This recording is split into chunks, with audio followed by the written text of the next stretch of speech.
My name is Hannah Grace Mitchell, and I'm 16 years old. For most of my life, I thought I was just like everyone else, an ordinary high school girl in Georgia, waiting for summer, counting grades, joking with friends, planning a future that seemed so solid. Faith? That was never part of my world. God was more like a word people said before meals or during holidays, nothing more. My mom would whisper a quick prayer before dinner, but I barely paid attention. My dad stayed silent whenever religion came up, as if it was a subject not worth debating. We didn't go to church, we didn't read the Bible, and honestly, I never felt like we were missing anything. I grew up believing that life was all about what you could build for yourself, grades, achievements, reputation. If you worked hard, you earned your destiny. And if you failed, that was on you. That was the rule I lived by. But deep down, in the quiet moments no one else saw, there was a question I could never shake: why do I still feel empty? People around me thought I was fine, smiling, laughing, fitting in. But inside, I often felt like I was standing behind a glass wall, watching everyone else live with a sense of meaning that somehow escaped me. I didn't know if it was faith, love, or something else. All I knew was that there was a hollow place in me that success, friends, or plans could never seem to fill. I never admitted it to anyone. Not to my parents, not to my brother, not even to myself. But it was there. A silent hunger, a quiet ache for something real. It happened on an ordinary Friday evening, the kind of night when nothing seems important except laughter and music. I was sitting in the passenger seat of my friend Megan's car. The rain had been falling for hours, streaking the glass with silver lines, but inside we were careless, playing songs too loud and pretending the world outside didn't matter. I remember texting my brother, "Be home by 10, don't wait up." I thought it was just another night. I thought life would keep stretching ahead of me like a long road with no end. Then it came. A truck, roaring through a red light at an intersection we barely noticed. I didn't have time to scream. I didn't have time to think. The sound of metal colliding was so violent that it erased everything, our voices, the music, even the rain. And then, silence. It wasn't the kind of silence you hear when a song ends. It was deeper, heavier, like the entire world had inhaled and refused to exhale. I didn't feel pain, not in the way I expected. Instead, it was as though something had been torn loose inside me, and time itself folded over. I could see the car, but I wasn't in it anymore. Megan's body slumped over the steering wheel. The flashing lights of police and ambulances beginning to appear in the distance. My own body, pale and still, eyes closed as if I were only sleeping. And yet I was not gone. I was watching. Hovering. Suspended in a place where fear should have devoured me, but strangely, it didn't. There was a pull, gentle, invisible, irresistible. It wasn't gravity, it wasn't air. It was something deeper, as if my very soul was being lifted. I expected to panic, but the opposite happened. The moment I left my body, I felt peace unlike anything I had ever known. Not the peace of comfort or distraction. This was alive, radiant, holy. It soaked into me like light filling an empty room. For the first time, the hunger inside me, that hollow space I never admitted to anyone, began to quiet. I realized I had died. And yet, in a way I couldn't explain, I was more alive than I had ever been. The pull grew stronger, though it never forced me. It was like a hand extended, waiting, not demanding. I let it guide me upward, and the further I went, the less the wreck below seemed to matter. The sirens, the flashing lights, Megan's still body, all of it faded into the distance, like echoes I could no longer touch. And then I saw him. There are no human words large enough to hold the weight of that moment. I didn't just see Jesus, I felt him, the way light fills every corner of a room. He stood before me, and suddenly I was no longer a 16-year-old girl full of secrets and insecurities. I was a soul, naked and known. His eyes met mine, and in an instant, every memory, every hidden thought, every mistake I ever made came rushing back. It should have crushed me. It should have filled me with shame. Yet, his gaze was not condemning. It was love, fierce, unyielding, pure. I realized then that he knew me better than I knew myself. He had seen the nights I cried quietly, the afternoons I pretended to be fine, the silent hunger I carried like a weight no one could see. He had seen the way I laughed to hide emptiness, the way I worked hard to prove I was enough. He had seen it all. And still, he loved me. No part of me was hidden, and still I wasn't rejected. That love didn't excuse what I had done or failed to do, it went deeper. It reached into the hollow spaces of my heart, the ones I thought no one would ever fill, and whispered, "You are not forgotten." I wanted to speak, to explain myself, to apologize for not believing in him, for ignoring every sign that pointed to something greater. But words vanished. His presence silenced every defense I could ever build. "Hannah," he said. It wasn't just a name. It was my name spoken in a way I had never heard before, like the sound was woven into the core of who I am. I felt it in every fiber of my being, as if he had called me into existence all over again. In that moment, I knew one thing with absolute certainty, I was fully seen, fully known, and still fully loved. Leave a comment amen below. Every word of faith is a step for Jesus to cover you with his protection and blessings. Jesus looked at me with eyes that seemed to carry both fire and sorrow. His voice was steady, calm, yet it carried a weight I could not escape. "You are here because time is short," he said. "Many live as if tomorrow is promised, but the truth is, it is not. What I will show you is not meant to frighten you. It is meant to awaken you, and through you, to awaken others. For the land you love is standing at the edge of judgment." My heart trembled. Judgment? I had never thought of my country that way. To me, America was just home, friends, school, malls, sports, music. But to him, it was something deeper, something eternal. I wanted to protest, to say I wasn't the right person. I was only 16. I didn't go to church, I didn't know the Bible, I wasn't holy.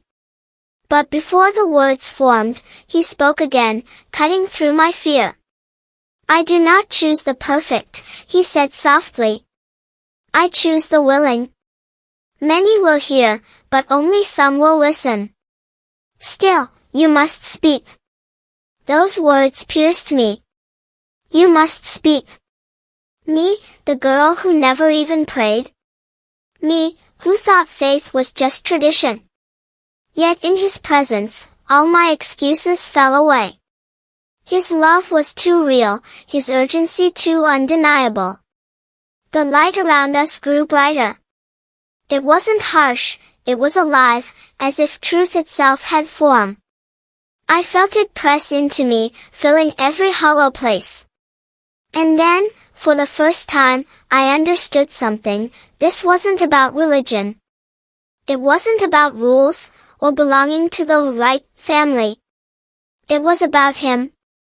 About love.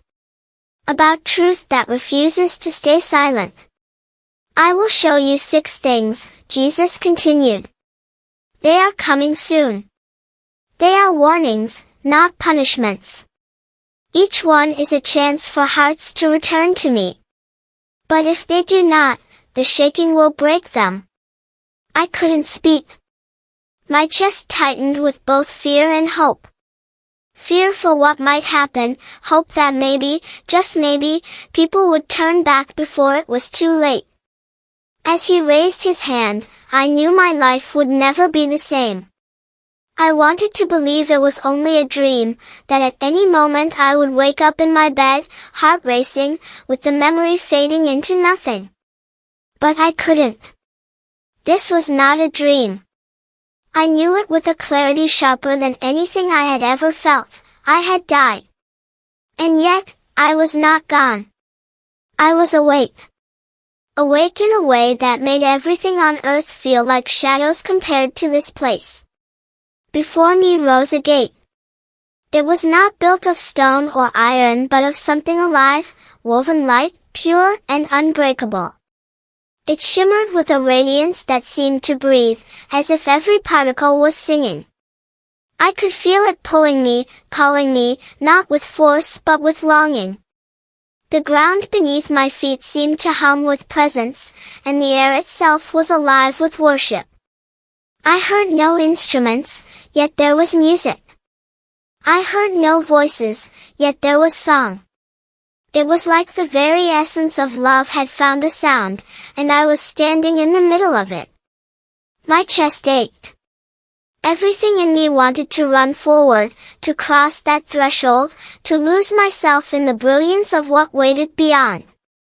I knew, somehow, that on the other side was home, not the house I grew up in, not any place on earth, but the true home I never knew I longed for.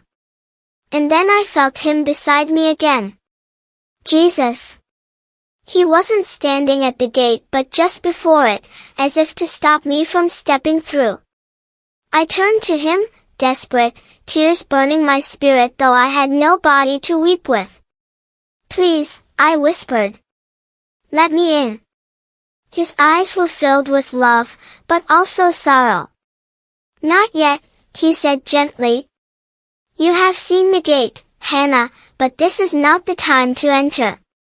What you are about to witness is not for your comfort, it is for your calling. The words struck me like lightning. Not for comfort.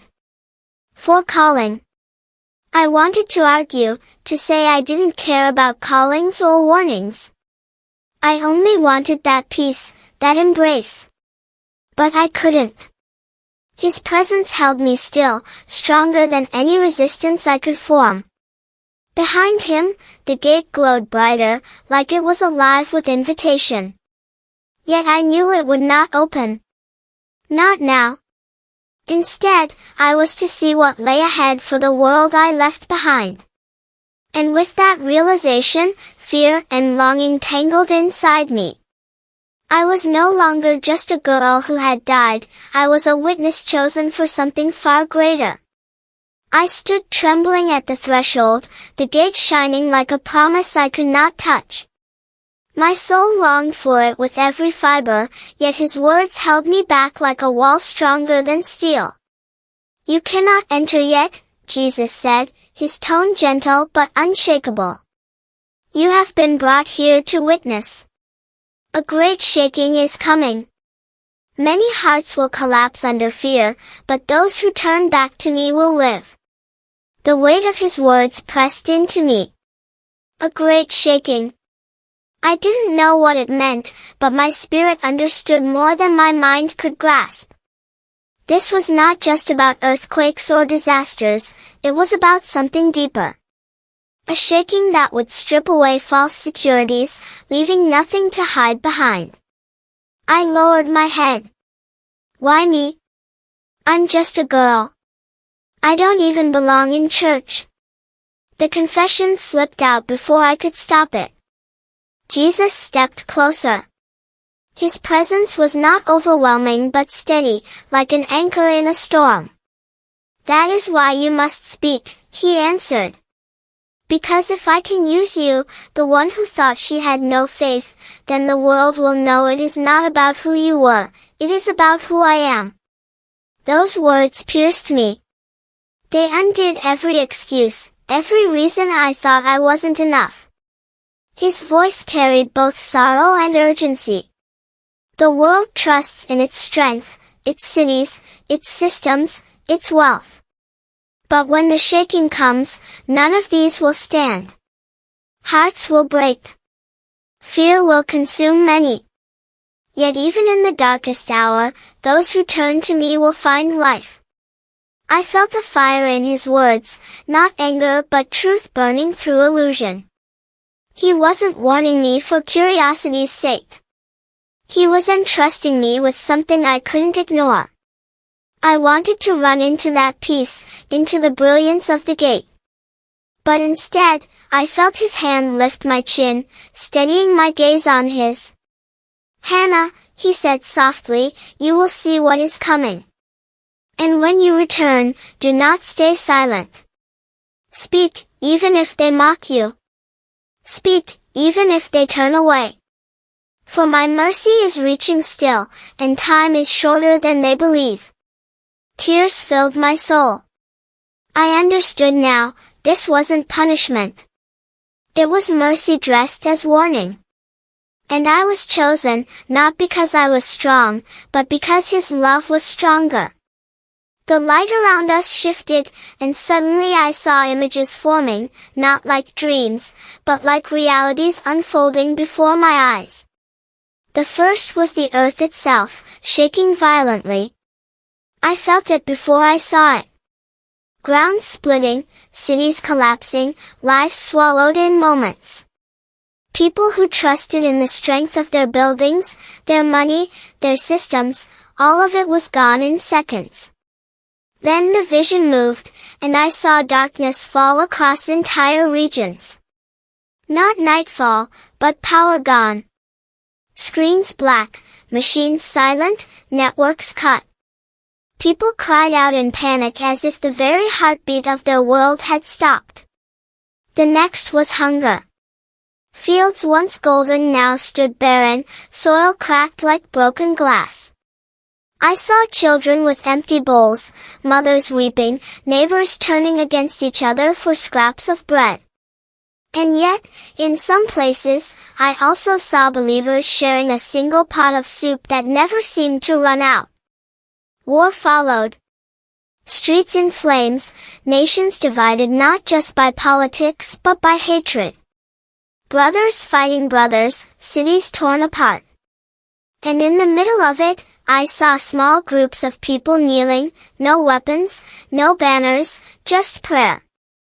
They carried no flag but love, no weapon but faith. Then came deception. Crowds flocked to voices that promised comfort without truth, pleasure without surrender. I saw churches turned into stages, and preachers feeding people sugar instead of bread. They spoke of tolerance, not transformation, of self, not surrender. And the people loved it. They cheered for lies dressed as light. Finally, I saw humanity itself breaking apart. Families divided, friendships severed, love growing cold. People choosing the wide road, glittering but hollow, while only a few chose the narrow one that led to the gate I had glimpsed. The weight of it crushed me. 6 disasters. 6 wounds tearing through the world I once called home. I turned to Jesus, my spirit trembling. Why show me this? I'm just a girl. Who would listen to me? He looked at me with eyes of burning love. Hannah, truth is not given to the perfect, it is given to the willing. Speak. Do not be silent. For even if only one listens, that one is worth it. His words cut through my fear. I realized then, it wasn't about my strength. It was about his truth. And my only task was to carry it. When the visions faded, I stood in silence, my soul heavy with what I had seen. My mind wanted to explain it away, to call it symbols or parables. But deep inside, I knew the truth. These 6 disasters were not metaphors. They were real warnings from the heart of God. Jesus looked at me, his eyes steady, carrying both fire and tenderness. Hannah, do not think of these as stories. They are not shadows, but coming storms. Yet even in the storm, my mercy reaches out. I am not waiting for governments to change, or leaders to repent. I am waiting for hearts. His words sank into me. It wasn't about nations or policies, it was about people. Ordinary people. People like me, like my family, like the strangers I passed in the hallways at school. God's gaze wasn't fixed on palaces or parliaments. His eyes were searching individual hearts. I felt small, but not worthless. For the first time, I understood that heaven does not measure strength by power or fame, but by willingness. Willingness to say yes. Yes to truth. Yes to grace. Yes to Jesus. The simplicity of it overwhelmed me. Not rituals. Not perfection. Just a willing heart. I thought back to my own life, the way I had brushed off faith as tradition, the way I had filled the emptiness with laughter and plans. And yet, here he was, offering me, and everyone, the chance to begin again. I wanted to cling to that moment forever. But I knew it wasn't for me alone. This truth wasn't meant to be hidden in silence, it was meant to be spoken, even if voices rose against it. Jesus reached out, and though his hand did not touch mine, I felt the weight of his commission settle deep inside me. Go back, Hannah. Tell them. Speak with courage, not fear. For time is shorter than they know, and my mercy is greater than they imagine. And in that instant, I understood, the greatest danger was not the disasters themselves, but the refusal to listen before they came. The brilliance around me began to fade, as if heaven itself was pulling back a veil. The gate, the light, even the presence I longed to stay in, it all began to dissolve into shadows. No, please, I whispered, desperate to hold on. Don't send me back. I don't want to leave you. Jesus' voice was steady, full of love but also finality. Hannah, your time is not finished. You have seen, and now you must tell. Remember, truth is not given to the perfect, but to the willing. And I have chosen you. Those words echoed like fire in my soul. My spirit trembled, torn between the longing for heaven and the weight of returning to a broken world. I didn't feel ready. I didn't feel worthy. But his eyes, burning with mercy, left me no room for doubt. Then it happened. It was like being pulled through a tunnel of sound and light, faster than thought. My chest burned, my lungs collapsed inward, and then, pain. A raw, tearing pain that told me I was back inside my broken body. Voices shouted around me. Machines beeped wildly. I gasped, air ripping into my lungs like fire. My eyes flew open, and all I could see were blurred faces, nurses rushing, hands pressing against me, the harsh brightness of hospital lights. For a moment, panic surged. The peace was gone. The silence was gone. All I had was the heavy weight of flesh and the chaos of the room. But then I remembered. The gate. His eyes. His words. I turned my head weakly toward the nearest nurse. My voice cracked, but I forced the words out. Jesus is real. He showed me everything. The room fell silent. Even for a brief moment, it was as if the chaos stilled. And deep inside, I knew, this was only the beginning. The days after I returned were nothing like I expected. I thought everyone would believe me immediately, that they would see the fire in my eyes and know I had touched eternity. But the truth was far different. When I told my family what had happened, silence filled the room. My mom looked at me with worry, not wonder. My dad avoided my eyes, as if my words were too heavy to carry. My brother half smiled, like he wanted to believe but was afraid it was all just the confusion of a girl who almost died. Their hesitation pierced me more deeply than the accident itself. I wanted them to feel what I felt, to see what I had seen. But I realized something: faith cannot be forced. It must be chosen. At school, whispers followed me down the hallways. Some said I was lying. Others thought I had gone crazy. A few asked questions, curious but cautious. And then there were the ones who laughed. They mocked me for talking about Jesus in a world that had no time for him. Every rejection hurt, but the memory of his eyes, his voice, his command, "Do not be silent," kept burning in me. I couldn't keep quiet. I had to tell the truth, even if the world refused to listen. So I began small. With one person at a time. A friend at lunch. A stranger on the bus. A neighbor at the grocery store. I told them not about rules or religion, but about the Jesus who met me when I died, the Jesus who saw everything in me and still loved me. Some walked away. Some argued. But some stayed. And in their eyes, I saw the same hunger I once carried, the hunger that no grades, no success, no laughter could fill. That was when I understood, my mission wasn't to convince the world. It was to speak so that the ones who were ready could hear. And every time I shared, I felt heaven draw near again. Not with gates of light or choirs of angels, but with the quiet assurance that I was no longer the same girl who once doubted everything. I had been given a testimony, and now, it was my turn to release it into the world. Now that I look back, I understand something I never could before: my story was never about me. It was about the one who met me when my life ended and gave it back with a purpose. I was 16, ordinary, unsure, skeptical.